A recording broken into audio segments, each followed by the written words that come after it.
HMPV virus, इसके बारे में आजकल बहुत ज़्यादा न्यूज़ चल रही है। क्या है, कैसे इसको ट्रीट करना है, सारी चीज़ों के बारे में हम आज डिस्कशन करने वाले हैं।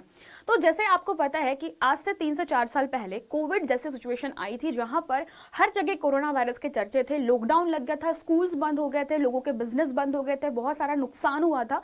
तो क्या ये वायरस भी सेम ही सिचुएशन पैदा कर सकता है, इस बारे में आज हम जानेंगे।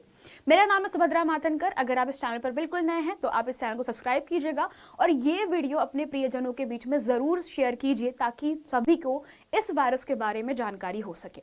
सबसे पहले बात करते हैं कि कोविड में जो प्रॉब्लम्स आई थी, क्या इस वायरस से भी सेम हमें खतरा है, जानते हैं। तो HMPV वायरस क्या है, सबसे पहले बता दूं कि आपको ये बिल्कुल साधारण जो हमारी सर्दी जुकाम होती है, जो कि इस हमारे जो मौसम है इसमें होते रहती है सबको, तो बिल्कुल उसके ही तरह एक वायरस है। अब ये करता क्या है, जैसे मान लो, जैसे आपको पता है न्यूमोनिया होता है, तो कई बार जब न्यूमोनिया बहुत ज़्यादा सीरियस हो जाता है तो लोगों की डेथ भी हो जाती है।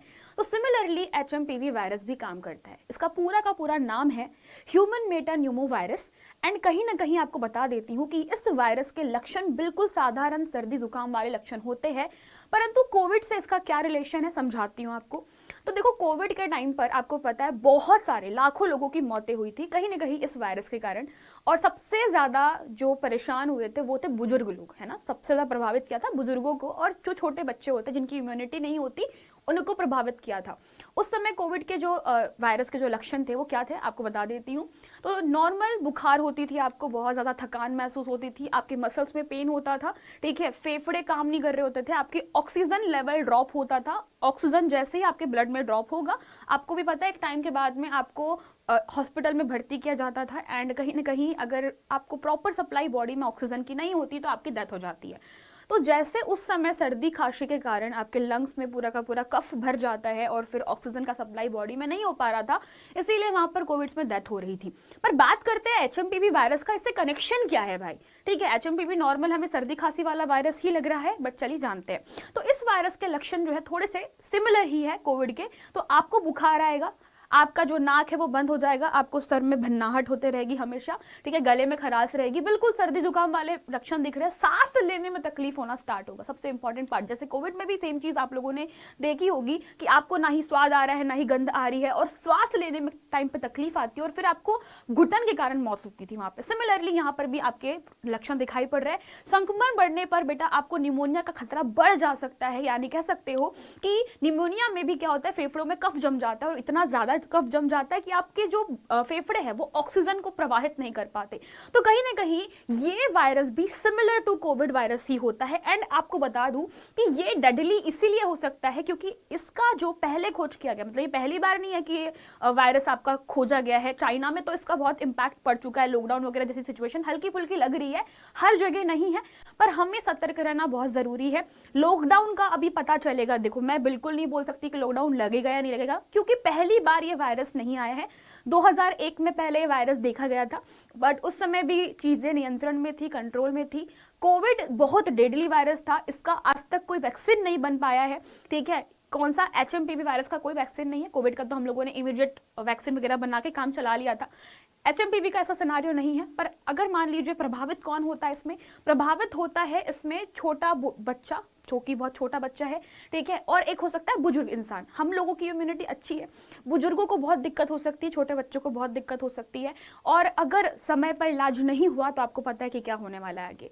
अब संक्रमण कैसे होता है इसका, सिंपल सी बात है, वही छुआछूत वाली चीजें हो जाएगी इसके अंदर कि आपने टच किया, इसको टच किया, आपने खांसा तो आपने मुंह पे मतलब हाथ नहीं रखा और आपने बिल्कुल खुले में खांस दिया, ठीक है। आप किसी के कपड़े पहन रहे हो, किसी के कपड़े छू रहे हो, बस बिल्कुल लापरवाही से फैल रहा है ये वायरस, समझ लिया इस चीज को।